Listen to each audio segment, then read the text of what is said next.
안녕하세요. 여러분의 야담 채널 개나리 야담입니다.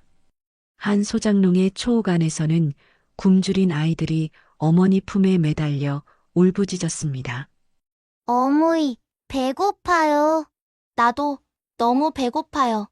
허기진 울음소리에 어머니는 비어있는 쌀독을 끌어안고 눈물만 흘릴 뿐이었습니다. 굶주림에 찌든 집안은 결국 귀한 맏딸 연하를 대감집의 첩으로 보낼 수밖에 없는 운명에 내몰리고 말았습니다. 자, 시작합니다. 조선 숙종 말년 경상도 서북부의 작은 마을에 박만수라는 소장농이 있었다. 들판에는 보리떼마저 누렇게 말라 쓰려져 있고 개울은 바닥을 드러낸 지 오래되었다. 소장농 박만수는 두 눈을 감아도 걱정과 한숨뿐이었다. 봄이라 부르기가 민망할 정도로 마당 한켠에 쌓아둔 보리자루는 절반이 쥐에 갉아먹혔고 남은 절반마저도 식구들의 입에 들어가기 바빴다. 게다가 다음 달이면 김대감댁에 소장료를 바쳐야 했다. 그나마 평년에는 허리 휘게 일하면 낼 수 있었지만 올해는 씨앗을 뿌린 지 석 달이 지나도 싹조차 보이지가 않았다. 만수의 아내 심씨는 바싹 마른 얼굴로 부엌에서 보리죽을 휘저으면서 여보, 애들 보리죽이라도 든든히 먹여야 하는데 어떻게 해야 하죠? 그래야 내일 일이라도 나갈 건데. 만수는 말없이 고개를 끄덕였지만 속으로는 이래선 소장료는커녕 우리 살림도 못 지키겠구나 하는 절망뿐이었다. 며칠 뒤 김대감댁의 집사 박노인이 나타났다. 구부정한 허리, 그러나 눈빛은 매서웠다. 만수야, 대감어른께서 올해 소장료 어찌하실 거냐고 물으시더구나. 만수는 난감한 표정으로 대답했다. 방어르신, 올해는 하늘이 도와주질 않아서 보시다시피 들판이 영 말이 아닙니다. 조금만 더 기한을 주십사 부탁드립니다. 박노인은 피식 웃더니 목소리를 낮췄다. 연기는 어렵다. 허나 방법이 아주 없는 건 아니지. 방법이라니요? 내 딸 연화 말이다. 올해 18이지. 대감댁 도련님이 첩 하나 드릴 생각이시라더군. 그 순간 만수의 등줄기에 찬 기운이 훑고 지나갔다. 아니, 어르신 그건 도리가 아닙니다. 박노인은 짧게 한숨을 쉬며 고개를 저었다. 내 살림이야. 내가 알바 아니지만 대감어른 뜻을 거스르면 올해 농사 더 힘들 거다. 그 말은 곧 땅을 빼앗길 수도 있다는 협박이었다. 그날 밤 초가집 안에는 긴 침묵만 흘렀다. 만수는 마루 끝에 앉아 달빛을 멍하니 바라보고 있었고 심씨는 굳은 손으로 치마자락을 쥐고 울고 있었다. 여보 연화는 아직 애입니다. 나도 알고 있소. 그러나 땅을 잃으면 그 애와 동생들까지 굶게 된다. 심씨의 눈가에 눈물이 흘렸다. 이게 사는 거요? 딸 팔아서 밥 얻어먹는 게 그게 사는 거냐고요? 만수는 아무 말 없이 고개를 숙였다. 그 말이 가슴에 박혀 숨을 쉬기가 힘들었다. 이튿날 이른 새벽 만수는 연하를 데리고 김대감댁으로 향했다. 연하는 흰 저고리에 옅은 연분홍 치마를 입고 보따리를 안고 있었다. 얼굴에는 화장기 없었지만 여느 규수 못지않게 곱디고 왔다. 아버지, 저 어디 가는 거예요? 그저 좋은 데로 가는 거다. 거기서 살면 굶지 않을 거다. 연하는 불안한 눈빛으로 아버지를 올려다봤지만 더 묻지 않았다. 강변길을 걸으며 갈대가 바람에 스치는 소리가 유난히도 서글펐다. 연하는 아버지 등을 보고 걸어가고 있었다. 마을 사람 몇이 그들을 바라봤으나 누구도 말을 걸지 않았다. 모두가 사정을 짐작했기 때문이다. 김대감댁 대문은 높고 위험이 있었다. 박노인이 이미 기다리고 있었고 연하는 아버지의 손을 꼭 잡았다. 아버지, 같이 들어가요. 만수는 억지로 손을 뿌리치며 등을 돌렸다. 여기까지만 데려다 주는 거다. 연화의 손끝이 허공에 매달린 채 떨렸다. 만수는 걸음을 떼었으나 눈앞이 뿌옇게 흐려졌다. 뒤에서 들려오는 딸의 울음이 그의 가슴을 쪼개었다. 집으로 가는 걸음이 술 취한 사람 마냥 비틀거렸다. 집으로 돌아온 만수는 대문을 닫자마자 마루에 힘없이 털썩 주저앉았다. 심씨는 남편의 빈 손을 보고 울음을 터뜨렸다. 정령 보냈단 말이오? 우리 불쌍한 연화를. 꺽꺽 소리내며 울었다. 만수는 대답 대신 고개를 끄덕였다. 그 순간 초가집 안은 가뭄보다 더 메마른 정막으로 가득 찼다. 저 아이가 새로 들일 첩이라 하더냐? 박노인이 허리를 더 굽혀 대답했다. 예, 마님. 연하라 합니다. 윤 씨는 눈길을 아래로 훑었다. 초라한 솜치마, 손등에 박힌 굳은 살, 굽실대는 가난의 습성이 한눈에 들어왔다. 곱기는 했다. 그러나 곱다는 사실이 그녀에겐 더 불쾌한 일이었다. 옷부터 갈아입혀라. 더러운 냄새가 안채까지 들어와선 곤란하지. 그때 뒤에서 마른 기침 소리가 났다. 김대감의 노부인, 곧 시어머니였다. 첩 하나 드린다고 집안이 달라질 줄 아느냐. 기별이나 제대로 할까. 노부인의 군것질 같은 말끝이 툭툭 떨어질 때마다 연화의 어깨가 조금씩 더 오므라들었다. 첫날은 분주했다. 새로 들인 사람에게는 방도 호칭도 절하는 법도 새로 가르쳐야 했다. 몸종들에게 둘러싸인 연화는 씻고 갈아입고 머리를 틀어 올렸다. 비녀 하나도 고름 매는 법도 마음대로 할 수 없었다. 몸종이 고름을 다듬어 매만질 때마다 연화는 속으로만 수십 번 삼켰다. 여기가 내 방인가? 여기서 숨 쉬어도 되는 건가? 저녁이 내려앉을 무렵 저작거리에서 북소리가 흘러들었다. 사랑채에서는 술상이 벌어지고 사내들의 웃음이 어둠을 부풀렸다. 연하가 평상 뒤쪽에 앉아 조용히 몸을 낮출 때 사랑채 기둥 그림자를 밀치고 들어온 사람이 있었다. 새파란 비단 도포를 어깨에 걸친 채 한쪽 가끈을 느슨하게 늘어뜨린 사내. 김대감의 아들 김승호였다. 저 아이가 그 아이로구나. 말끝이 흐트러져 있었다. 술 냄새가 후끈했다. 윤 씨가 조용히 일어나 방 안으로 물러섰다. 연하와 마주선 승호의 눈빛에는 호기심도 부끄러움도 없었다. 오래된 장난감의 나사를 풀어보는 아이처럼 아무런 책임이 없는 표정. 이름이 무엇이라 했지?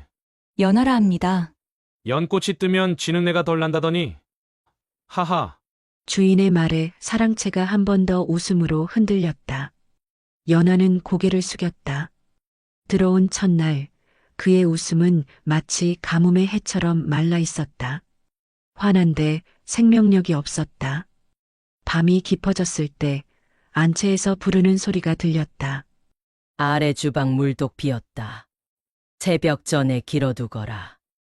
명령을 내린 건 노부인의 가냘픈 듯 하면서도 쇄심 있는 목소리였다. 연하는 집신을 깨어 신고 마당을 건넜다. 달빛이 어깨를 눌렀다. 우물 곁에 누군가 먼저 나와 서 있었다. 넓은 등허리, 음영 아래서도 반듯한 콧날, 큰 두루마기를 걸친 사내가 물두레를 끌어올리고 있었다. 두레가 우물벽을 긁으며 올라올 때 나는 소리가 묘하게 단단했다. 어두운 밤에 처음 기르려면 팔이 후들거려요. 내가 들겠습니다. 낯익은 목소리였다. 연하가 고개를 들었다. 멋은 만석이었다. 아이적 강변두끼를 같이 달리던 소엉덩이에서 잠깐 잠이 들기도 하던 그 소년이 이렇게 큰 사람이 되어 있었다. 만석 오라버니. 그가 잠깐 눈을 크게 떴다가 이내 가만히 미소를 넣었다. 오라버니, 소리를 듣긴 오래간만이네. 여기서 일하오? 예, 첩이 되었다 들었습니다. 연하는 대답하지 못했다. 만석은 더 묻지 않았다. 물두레가 또렷한 물소리를 내며 가득 찼다. 그날 밤 연하는 처음으로 그 집의 흙냄새를 맡으며 잠을 청했다. 그러나 잠은 오지 않았다. 방 천장에 걸린 작은 거미가 그물 사이로 달빛을 끌어당기고 있었다. 연하는 생각했다. 아버지, 나는 견딜게요. 다만 내 마음만은 누가 가져가지 않게. 다음 날부터 연하의 하루는 어김없이 새벽에 시작됐다. 아래 주방 시루에 떡을 올리고 된장을 푼 물을 끓이고 마당을 쓸고 건너방 창호지를 손끝으로 다듬었다. 소리가 작은 일들릴수록 시어머니는 더 예민했다. 쓸기는 쓸었느냐. 흙먼지가 살림을 망치는 법이다. 자는 씻기 전에 내어라. 젊은 것들이 손이 늦다. 본처 윤 씨는 겉으로 크게 나무라지는 않았다. 다만 시선이 늘 차가웠다. 상을 물릴 때 조금만 늦어도 곁눈질로 시간을 재는 듯한 기척? 연하는 그 눈빛이 더 무거웠다. 사흘째 되던 날 사랑채로 향하던 연하가 마루 아래에서 발을 멈추었다. 기둥 뒤편에 사람이 서 있었다. 윤 씨였다. 그녀는 일부러 발소리를 내지 않았다. 내가 들어오고부터 집안 공기가 뒤집혔다. 새로 들인 사람이란 게 다 그렇다. 허나 기억해라. 이 집에서 내 자리는 방 한 귀퉁이요. 내 숨은 내 허락 아래 있다. 연하는 땅에 이마가 닿도록 절했다. 윤 씨의 목소리는 낮고 고르게 이어졌다. 내가 너를 미워할 까닭은 없다. 미워할 것은 내가 아니라 너를 들인 사내의 얄팍한 마음이다. 그러니 어질게 조용하게 있어라. 그녀는 더 말하지 않았다. 돌아서는 발끝에 연민 같은 것이 아주 잠깐 걸렸다가 사라지는 듯했다. 저녁 무렵 대문 앞이 소란스러워졌다.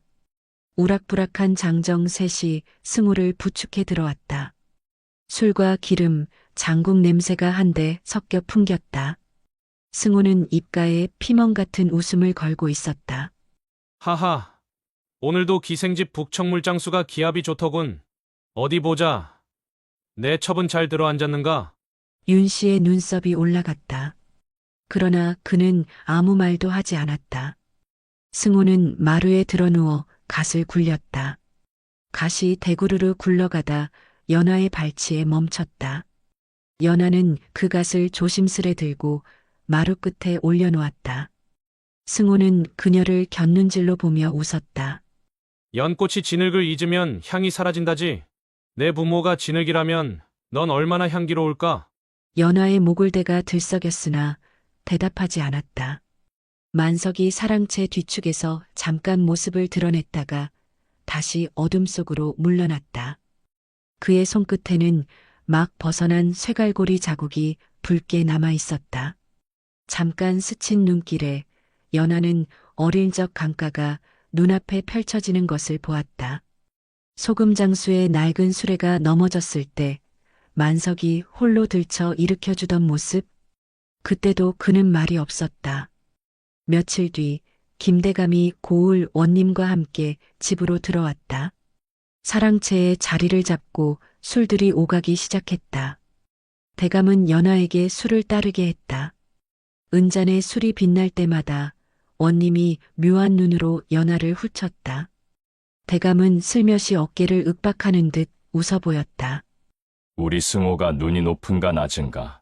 자네가 보기엔 어찌 보이오? 아이고 대감. 눈이 높다 하나 결국 집안 운이 받쳐주면 다 되는 법이지요.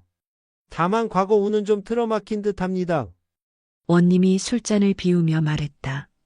대감은 입가를 약간 굳혔다. 우는 사람이 여는 법이오. 그 말 속에는 가느다란 불편함이 섞여 있었다. 연하가 술잔을 놓을 때 손끝이 미세하게 떨렸다. 밤이 깊어 모두가 물러난 뒤 안채 건넌방에서 윤 씨가 종이를 펼치고 붓으로 무언가를 적고 있었다. 연하가 조심스럽게 방 앞을 지나려는 순간 윤 씨가 불렀다. 들어오너라. 방 안에는 달 그림자가 문짝에 걸려 있었고 책상에는 집안 살림 장부가 펼쳐져 있었다. 윤 씨는 장부의 한 페이지만 덮고 연하를 보았다.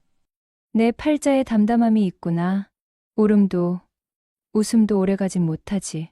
연하가 조용히 고개를 들었다. 마님, 제가 어찌하면 여길 흔들지 않고 살 수 있겠습니까? 흔들지 않겠다는 생각이 제일 위험하다. 이 집에 흔들리는 것은 늘 내가 아닌 다른 것들이니. 윤 씨의 말은 오래 연습한 검술처럼 간결했다.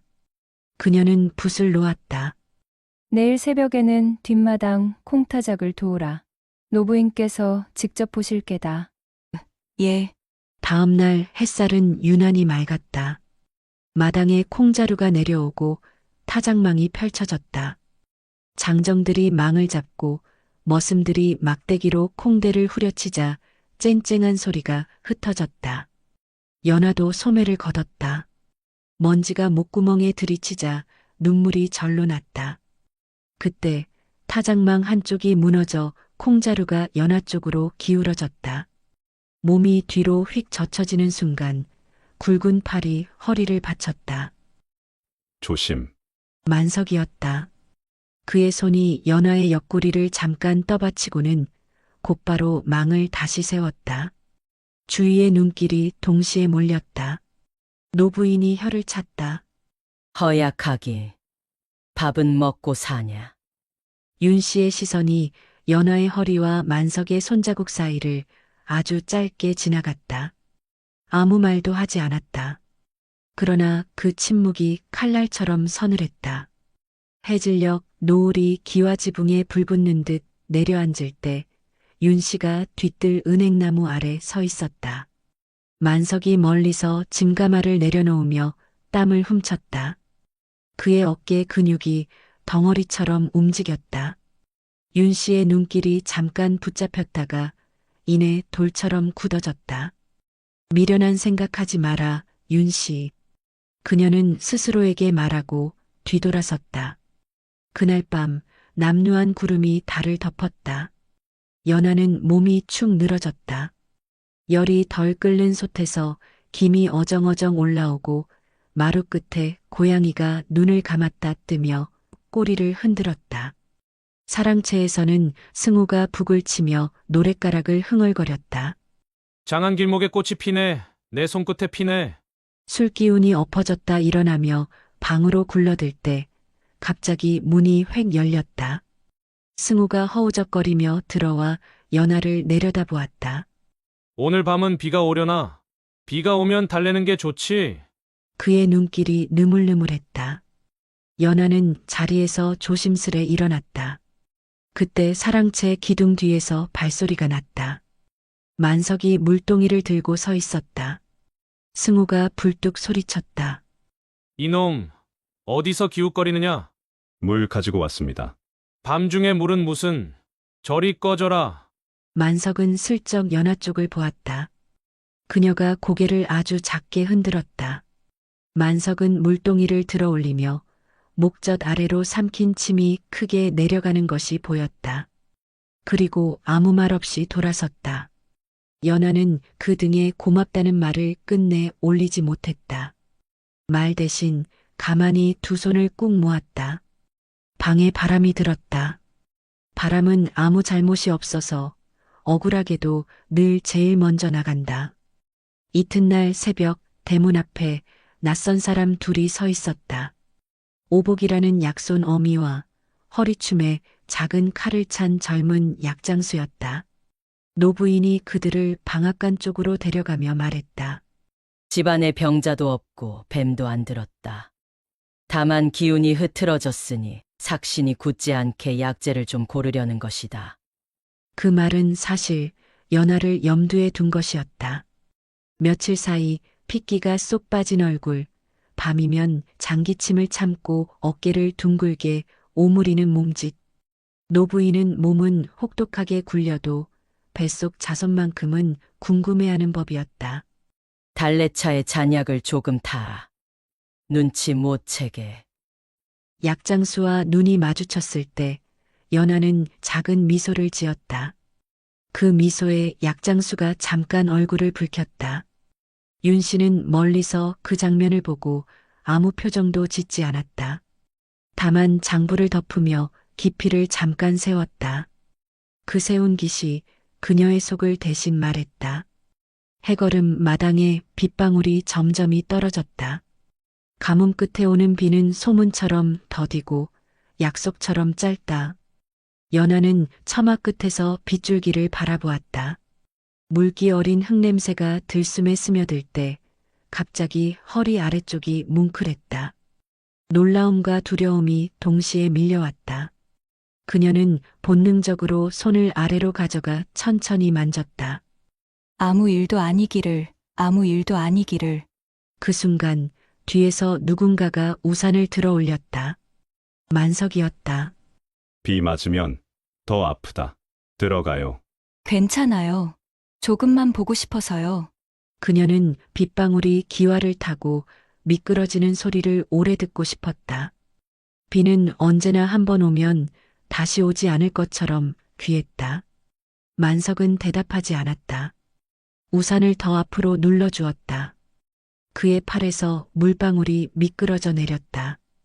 은빛으로 깜빡이는 방울이 바닥에 닿기도 전에 연하의 마음은 깊은 웅덩이에 빠져들고 있었다. 그때 사랑채에서 노랫소리가 다시 들려왔다. 승호가 취한 목청이 비를 뚫고 나왔다. 비야, 비야, 내게로 와라. 그의 노랫말은 비를 부르는 주문 같았지만 실은 누구에게도 닿지 않았다. 밤이 더 깊어지자 안채의 등불 하나가 꺼졌다. 윤 씨가 홀로 방 안에 앉아 있었다. 장부 위에 떨어진 빗방울 자국이 한 줄 마르다 다시 번졌다. 그녀는 조용히 혼잣말을 했다. 흔들리지 말라 했지. 그런데 왜 내 마음이 먼저 흔들리는가? 그녀는 창호지에 손끝을 대고 바깥을 보았다. 처마 아래 두 사람의 그림자가 겹쳐졌다가 비바람에 흩어지는 것이 보였다. 아주 잠깐, 아주 미묘하게 질투와 연민이 같은 모양을 하고 스쳐 지나갔다. 새벽녘 비가 그치고 기와 위에 물방울만 남았다. 연하는 방에 들어와 조용히 누웠다. 한밤중에 깨어 연거푸 2번, 짧은 구역질을 참았다. 손바닥으로 입을 가리며 조금 전에 그 뭉클한 느낌을 다시 떠올렸다. 아닐지도 몰라. 아닐 수도. 그러나 마음 한구석 말라붙은 논바닥에 아주 가는 물길이 생겨나고 있었다. 누가 파놓았는지 모를 그 물길은 어느새 그녀를 다음 장으로 이끌 준비를 하고 있었다. 끝내 잠이 들 즈음 마당에서 닭이 울었다. 그리고 아주 먼 곳에서 천둥이 한 줄기 낮게 우문거리며 지나갔다. 그것은 경고 같았고 신호 같았다. 이 집의 속사정이 이제 비로소 진짜 모양을 드러내려 한다는. 연하는 새벽녘마다 알 수 없는 메스꺼움에 눈을 떴다. 처음엔 전날 먹은 콩죽이 체한 줄 알았다. 그러나 그 기운은 날이 갈수록 더 잦아졌다. 물독을 들다가 허리가 뭉클해지는 순간이 늘었고 사소한 냄새에도 속이 울렁거렸다. 아랫주방에서 일하던 늙은 하녀가 눈치를 먼저 챘다. 아씨 혹시 몸에 기쁜 소식이 드신 건 아니신지요? 연하는 얼굴이 붉어졌다. 아직은 모릅니다. 하녀는 입술을 깨물었다. 이 집안 사정에선 기쁜 소식이라도 방심하면 안 됩니다. 윤씨마님과 큰마님 귀에 먼저 들어가면 고운 일이 생길 리 없으니 조심하셔야 합니다. 그날 오후 윤 씨는 뒷마당 은행나무 아래 서 있었다. 머슴들이 장작을 옮기고 만석이 제일 앞에서 장작 더미를 들쳐 올렸다. 햇볕 아래서 번쩍이는 그의 팔과 어깨가 눈에 들어왔다. 참으로 보기 드문 사내다. 그 생각이 스스로 놀라웠다. 한양에서 혼인했을 때 남편 승호는 글씨체만큼이나 말쑥해 보였지만 술과 기생, 싸움으로 그 말쑥함은 오래가지 못했다. 그에 비해 만석은 말이 적었고 몸과 눈빛으로만 성실을 증명했다. 윤 씨는 자신이 무엇을 보고 있는지 알면서도 눈길을 거두지 못했다. 그날 저녁 마침 장대비가 내렸다. 마당이 미끄럽게 젖었고 연하는 시어머니 심부름으로 장독대에 장을 가지러 나갔다. 비에 젖은 돌 위에서 발을 헛디뎌 그대로 주저앉을 뻔한 순간 굵은 팔이 그녀의 팔꿈치를 붙잡았다. 괜찮으시오? 만석이었다. 연하는 놀라 움찔했지만 곧 숨을 고르며 고개를 끄덕였다. 네, 고맙습니다. 그가 아무 말 없이 장독에서 장항아리를 들어 올려 건넸다. 잠깐 스친 손끝의 온기가 연하의 가슴을 두드렸다. 며칠 뒤 연하의 속사정이 시어머니 귀에 들어갔다. 노부인은 대수롭지 않게 코웃음을 쳤다. 첩년이 아이를 낳아봐야 집안에 무슨 이득이 있겠느냐. 어미 되기 전까지는 이를 게을리하면 안 된다. 그날부터 연하는 더 무거운 일을 맡았다. 아침엔 빨래터, 오후엔 콩타작, 저녁엔 안채 청소까지 쉬는 시간이 없었다. 연하의 몸은 갈수록 지쳐갔고 속은 더 뒤틀렸다. 어느 날 저녁 윤 씨는 우연히 사랑채 뒤뜰에서 만석과 연하가 함께 장작을 옮기는 모습을 보았다. 만석이 무거운 짐을 들어 올리자 연하가 그 옆에서 짧게 웃었다. 그 웃음에 윤 씨의 가슴이 철렁했다. 밤이 깊어 윤 씨는 방 안에서 홀로 앉아 스스로를 다그쳤다. 저 여인은 남편의 첩이다. 그런데 왜 내 눈길이 머슴에게 그리고 그 머슴과 웃는 첩에게 향하는가? 며칠 뒤 승우는 또 술에 취해 돌아왔다. 사랑채 문을 벌컥 열고 들어오더니 연하를 붙잡았다. 오늘 밤은 너와 마실 거다. 연하는 놀라 몸을 빼려 했으나 승우의 손이 거칠게 어깨를 움켜쥐었다. 그 순간 문지방 너머에 그림자가 스쳤다. 만석이었다. 그는 승우를 똑바로 보았다. 승우의 눈이 가늘게 찢어졌다. 머슴이 뭐가 그리 궁금하냐? 만석은 고개를 숙이며 물동이를 내려놓았다. 물 가지고 왔습니다. 그 물, 내 주둥이에나 쳐부어라. 꺼져라. 연하는 숨을 죽이며 만석이 사라지는 뒷모습을 보았다. 그날 밤 연하는 방 한켠에서 무릎을 끌어안았다. 만석의 눈빛이 마음속 깊은 곳에 새겨져 지워지지 않았다. 아버지, 저는 이 마음을 어떻게 해야 합니까? 그리고 마당 한켠 머슴방의 불빛도 쉽게 꺼지지 않았다. 만석은 대문 밖의 어둠을 오래 바라보고 있었다. 그의 가슴 속에도 이미 금이 간 물독처럼 고요하지 못한 물결이 번지고 있었다. 한여름 저녁 장터에는 술과 북소리가 뒤섞였다. 승호는 기생집에서 밤을 지새우다 술김에 장정들과 시비가 붙었다. 처음엔 고함과 멱살잡이였지만 곧 주먹이 오가고 칼이 번뜩였다. 승호가 피를 흘리며 쓰러졌을 때 이미 장터는 아수라장이었다. 밤이 깊어 안채에 등불만 희미하게 남았을 무렵 장정 셋이 승호를 부축해 들어왔다. 도포는 찢기고 얼굴은 피투성이었다. 노부인이 비명을 질렀다. 이게 무슨 꼴이냐, 무슨 일이야. 윤 씨는 잠시 말이 없었다. 술 냄새와 피 냄새가 한데 얽힌 채 방 안을 가득 메웠다. 연하는 문틈으로 그 모습을 보았다. 가슴이 뛰었다.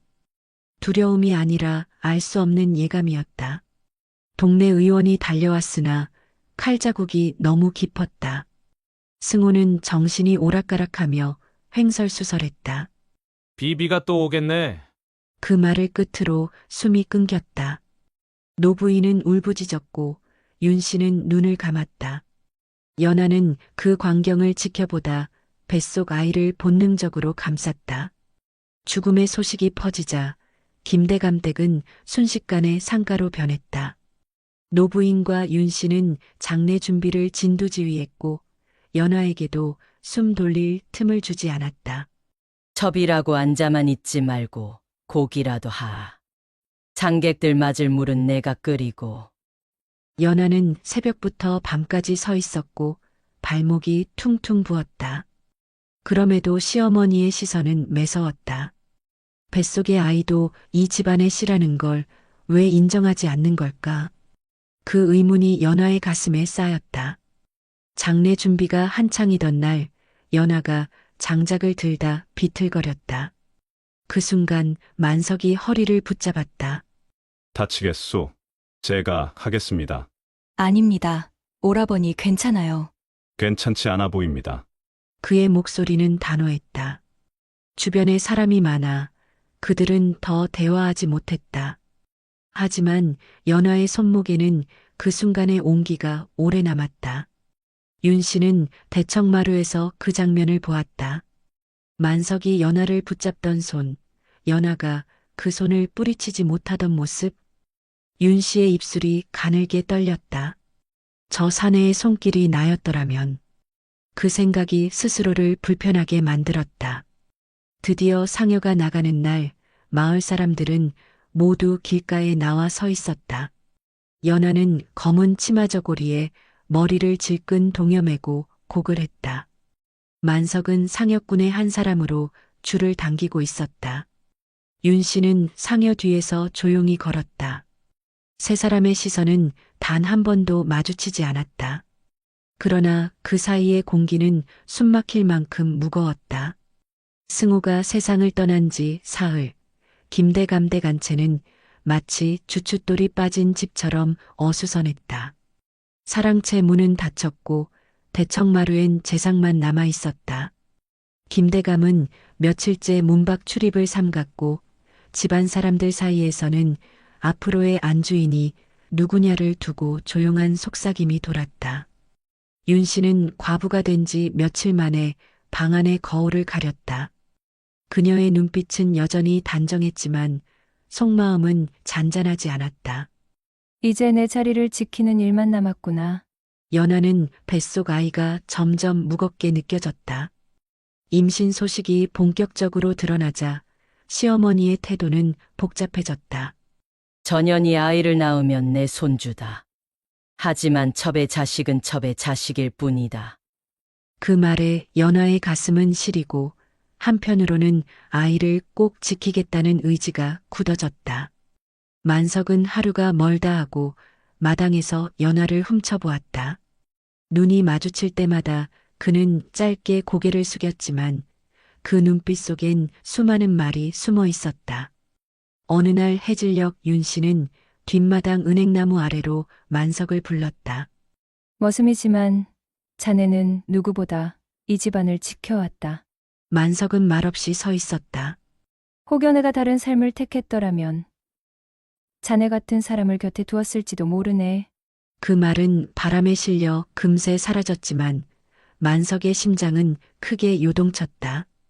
그녀가 뒤돌아설 때 은행잎 몇 장이 어깨 위에 내려앉았다.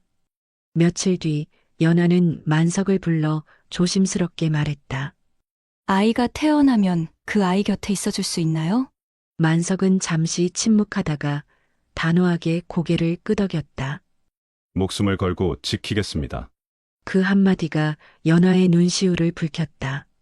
그러나 그 마음이 서로를 향한 것인지 아니면 아이를 향한 것인지는 알 수 없었다.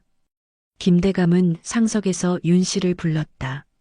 연하는 아이를 낳고 친정으로 보내겠다. 첩을 집안에 오래 두면 시끄럽다. 윤 씨는 아무 말 없이 고개를 숙였지만 속으로는 갈등이 치밀었다. 연하를 내쫓으면 아이는 어떻게 될까? 그리고 만석의 마음은 결국 윤 씨는 만석을 불렀다. 연하가 떠나면 자네도 이 집을 떠나라. 더는 여기 있을 자리가 없네. 만석은 묵묵히 고개를 끄덕였다. 그 대답에는 순종과 함께 오랫동안 지켜온 감정의 종지부가 담겨 있었다. 봄이 올 무렵 연하는 아이를 품에 안고 초가집 문 앞에 섰다. 만석은 멀리서 그 모습을 지켜보다가 이내 등을 돌려 강변길로 걸어갔다. 윤 씨는 안채 툇마루에 앉아 그 둘의 뒷모습을 오래 바라봤다. 노을이 기와지붕에 내려앉을 때 바람이 세 사람 사이를 스쳤다. 그 바람은 작별이었고 또 다른 시작이었다. 끝까지 들어주셔서 감사합니다. 오늘 이야기를 재미있게 들으셨다면 구독, 좋아요 부탁드리며 그 감동이나 느꼈던 생각을 댓글로 남겨주시고 복 많이 받으십시오. 고맙습니다.